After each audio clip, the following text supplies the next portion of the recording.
We bought our Toyota FJ Cruiser a year ago, and man, have we put this car through every test imaginable. Since it's our main commuter living off-grid, it's important for it to be reliable and safe.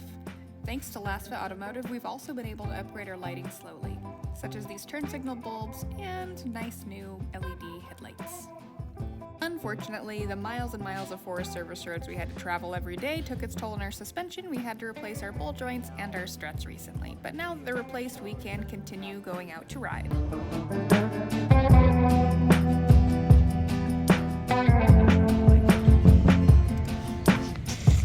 We were just going dirt biking.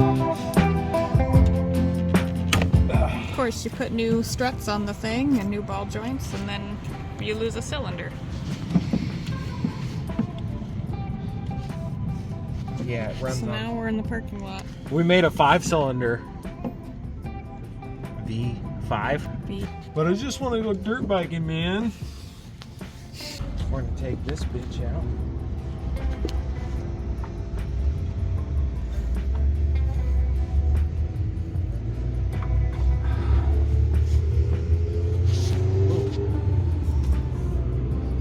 Oh. Valve cover gaskets a little bit. Yeah, hopefully that's the issue. Alright, let's find out. Hey! We have all 6 cylinders! Yay! What a concept! Okay. Okay, back to riding now. Piece of shit. No check engine light though, so we're all good. So the car made it. The bikes made it. We made it. So we're gonna go ride.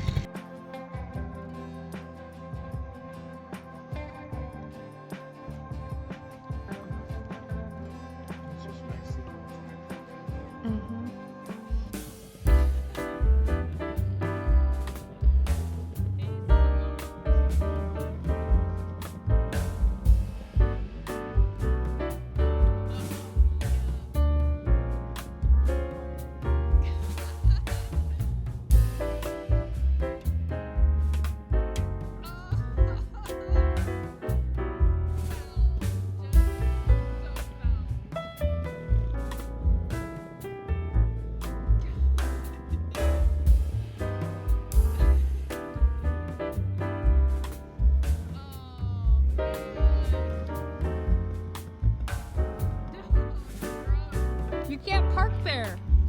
It didn't look that bad, did it? It didn't look that No, bad. it didn't.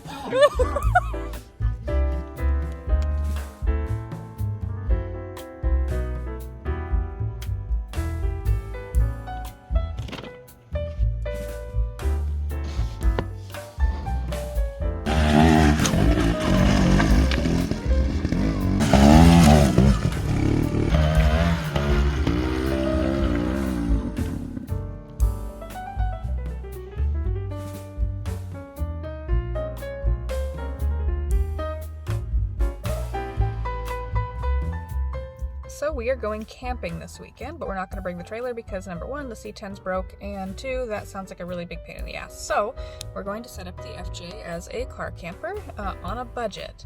So I am at Harbor Freight Tools, and we're going to see what I can find that's going to turn this thing into from a mom-mobile to a car camper.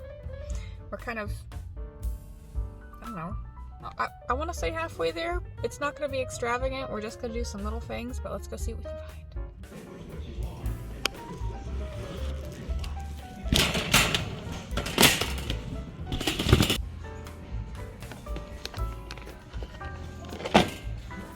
Okay, so I spent $43 and I got enough floor mats to make a couple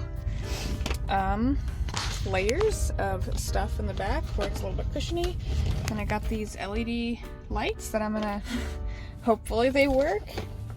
I'm kind of excited about this, so I think I'm gonna take these out now and see if they even work. And then I got a roll of duct tape, which you can't see, because if I break my fender again, I want to be able to duct tape it back together. So that's now gonna go in my backpack from here on out. And now I'm off to Best Buy because my GoPro has finally taken a shit, so now it's time to replace it. And I am thinking I might not go with GoPro again as an action camera, and I'm thinking I was gonna do an Insta360 because they seem like, whoops, because I have an issue with my GoPros not facing the right direction, and I've been wanting a 360 camera for a little bit, so I'm gonna go take a look at those at Best Buy and see what kind of deals they have. And yeah, today's the money spending day. Okay, now after spending way more money than I ever wanted to spend in one day, I'm Insta360, and I got a motorcycle mount kit bundle. And yeah, hopefully this is gonna be a better action cam than my stupid GoPro that continues to corrupt itself and makes all my footage unusable. So alright, let's go. Okay, now that the FJ is half-ass way clean, actually it's a lot cleaner than it was. It's not the best. My clear coat has suffered greatly in the few months that we were off-grid. So I've got some new spots of clear coat peel, but we're planning on painting it anyways to match the C10. So no big deal, but let's take a look at the back once I grab my keys. Okay, so this is what we're working with. Here's my mats. I need to do a little bit more cleaning under here, obviously. I'm gonna clean the inside a lot better than I clean the outside. But get my mats out of here. Once I lay these seats down, this is what we're left with. So let's dive in.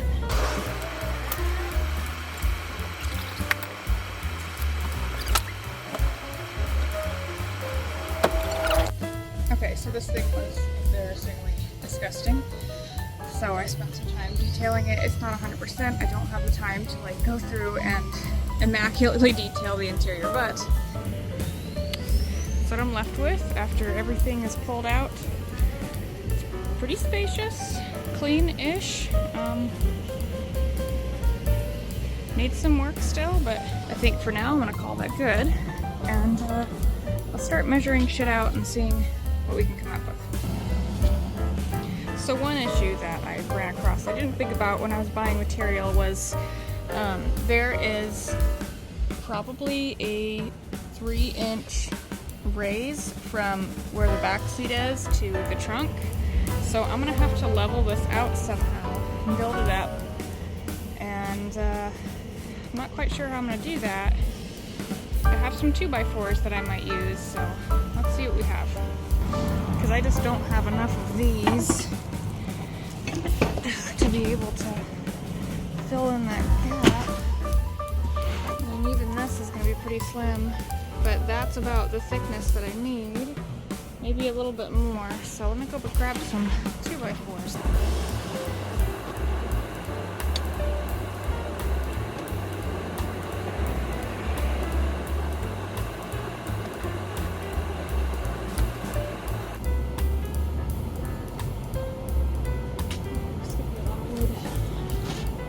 Okay, so new plan. While I was placing wood in the car, I realized there's gonna be a lot of 2x4s and I'm gonna have to try to secure them somehow. I found my old bed frame from the first time we had the bed in the middle of the trailer. And look at this. Half of it fit exactly where I wanted it to. And it is precisely the height it needs to be. Now the issue is this is going to be incredibly uncomfortable unless we find something flat to go over top of it. Okay, as it turns out, I'm going to need some more items. Number one, my seats in this car are disgusting. Whoops. And so I'm going to go to the auto parts store and pick up some upholstery cleaner. And then I'm going to go to the lumber store. I'm going to pick up a sheet of plywood to lay in the back. I was trying to avoid that, but unfortunately it is looking like that is going to be the best chance of having a comfortable place to sleep. Alright, so apparently small town lumber stores are closed early the day before Thanksgiving. And so I had to go to the hardware store, spent a little bit more money than I probably would have at the lumber store. So anyways, my 4-hour budget car camper build so far has racked up to almost $80. My piece of plywood was $37.99 and my bill at Harbor Freight was $43. I didn't get any footage of me cutting the plywood, but I did have to cut it to size to fit between the wheel wells.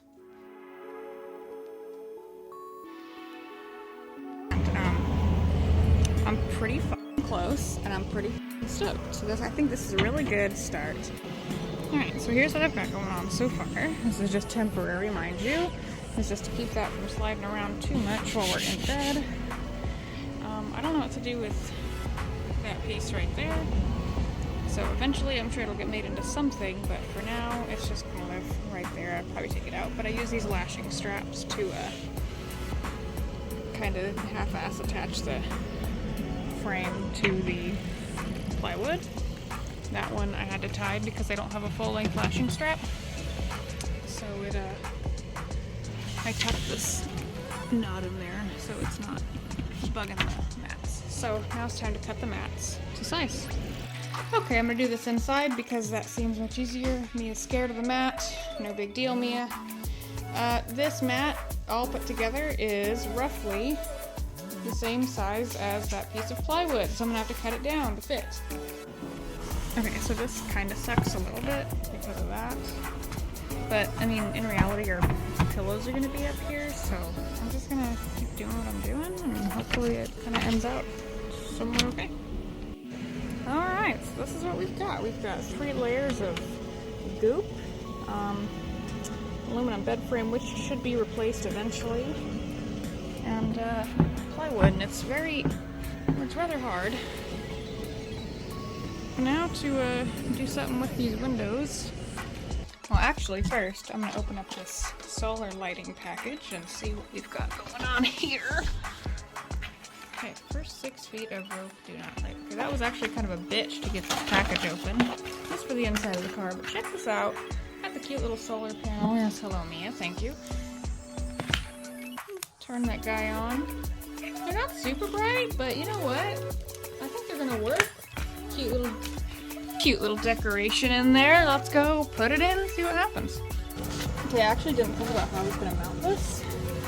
So enjoy my struggle. So my third and final trip to the store. We are not going to the store. We are going to my storage unit so I can go pick out my bubble insulation because I have a little bit left over from the trailer. And I'm going to insulate the windows because it's going to be super, super cold. And not only is it more privacy, but also it's going to be cold. Okay, so I may have messed up a little bit on logistics. A little. So we're going to go camping, and we're camping in Tillamook State Forest this weekend because it's close to my job. And this is my last week of work. So I figured, well, maybe I'll have less of a commute if we go camping. But we planned on going car camping because we no longer own a reliable camping tent.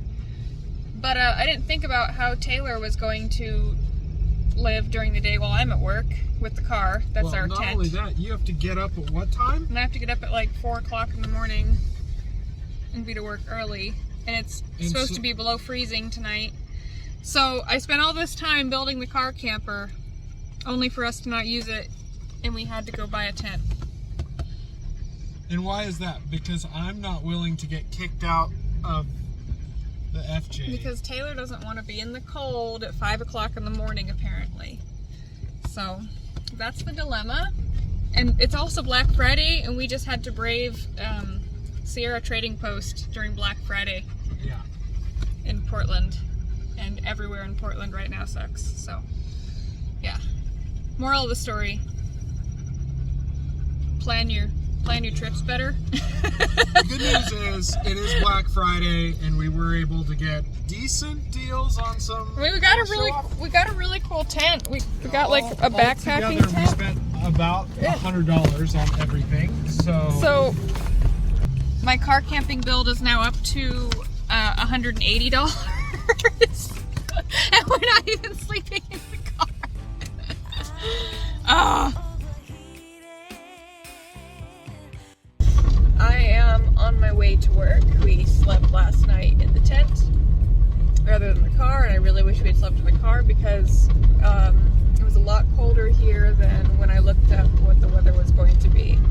It was about 25 last night. It's currently 26 degrees, and I'm driving the Forest Service roads to get to work. Okay, y'all, one of the most horrifying things that could ever happened on our camping trip because of this tent. This is the backpacking tent that I was super excited about to buy from Sierra. It's so small, it's so lightweight, and it's a 2-person tent. It was like the perfect size for me and Taylor plus the dog. And it almost killed us. And let me tell you why. I've never bought a backpacking tent, to be completely honest and fair with this review. There was not a single vent on this tent. None. No netting, no mesh, nothing. It was just a solid piece with a door. And after going to sleep, after an hour, I woke up and I could not breathe. I was having an anxiety attack. So I kind of laid there for a while, and it kept getting worse and worse and worse, and the dog started getting really restless. She kept trying to pop the door and get out, and I'm like, no, we just have to go potty. So finally I was like, okay, there's something wrong. So I sat up. I was gonna go outside and get some fresh air, maybe like I'm having anxiety, whatever. And I sat up, and Taylor's like, are you okay? And I'm like, no, like I can't breathe. Like I'm freaking out over here. And he's like, I can't breathe either. He's like, I haven't been able to breathe. He's like, you need to open the tent. So I opened the door, and it was just immediately relief. The tent was suffocating us. It literally felt like I was in a plastic bag. So I don't know if it was a combination of, I mean, this is a true 2-person tent, just saying. Like, it's supposed to accommodate, 2 people, and it did, plus the dog. So I don't know if it was a combination of like the dog being just that much extra breath being in the air, or if it was a combination of there being a little bit of frost because it's like 29 degrees at that point in time. I don't know what it was, but this tent almost killed us, and it would have been really unfortunate had we gone to sleep and just never woke up again, and then one of our friends come to ride and find all 3 of us dead in the tent. This Avalanche brand, I was not able to find anything online about it other than like an eBay listing, and then it listed on Sierra Outdoors. I found one review that was a 1-star rating with no comment, and then I found a TikTok video of somebody setting one up. I couldn't find anything else about this tent, so this is gonna go straight back to Sierra, and we're gonna tell them the issues with it. And also, I was reading on this a little bit more, and it does say 2-person tent with a ventilated dome and sewn-in ground sheet. So this dome is supposed to be ventilated, and I don't know if ours is like a factory defect, but it's not ventilated at all. There is no ventilation. There was not a single vent in this tent other than the door. So we slept with the doors open so we didn't suffocate ourselves in the middle of the night. And it was 25 degrees, and everything was covered in frost. That was probably the worst camping experience of my life. We only camped one night, and then we went home because we just didn't have the proper tooling, and then the car broke down again. So it kind of all compounded. That was a terrible camping trip, but yeah, be really, really careful apparently. And if you're in a tent and you feel like you can't breathe, open the fucking door because it's probably suffocating you. But thank you guys for supporting and watching our videos. If you haven't already, subscribe to our channel and like this video. It would help us a ton. And also, if you didn't know, I did start a podcast called Solitude and Singletrack. It's mostly moto related, some off-grid topics, but I am super excited to share more of our stuff with you. So go ahead and go check that out. Spotify, Google, Apple, anywhere you listen to podcasts. Have a great day. Catch you later.